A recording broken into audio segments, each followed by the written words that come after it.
La Côte d'Ivoire, un État deux poids, deux mesures. C'est la triste réalité vécue par les Ivoiriennes et les Ivoiriens.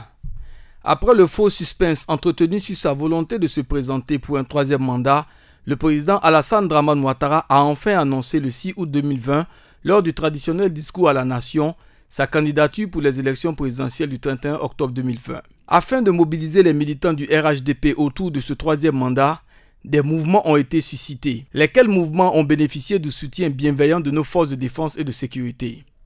Alors que ce troisième mandat est jugé anticonstitutionnel, l'écrasante majorité des Ivoiriens, dans leur diversité, n'ont pas pu avoir le privilège de l'encadrement de la police nationale lorsqu'ils ont voulu dénoncer cette forfaiture.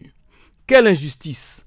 Cette justice à double vitesse sous le pouvoir de Alassane Dramane Ouattara, le nommé démocrate. Je voudrais tout simplement dire publiquement que ce qui se passe au Zimbabwe nous interpelle.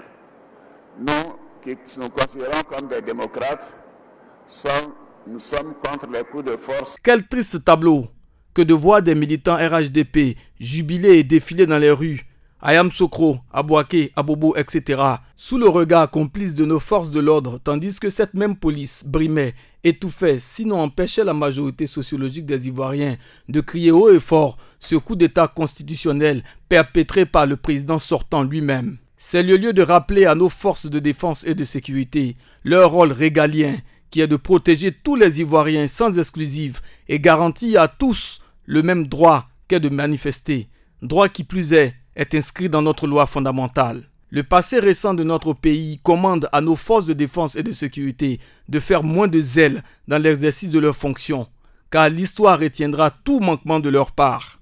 L'ancien président Laurent Gbagbo ne croyait pas si bien dire lorsqu'il affirmait en leur endroit comme une mise en garde.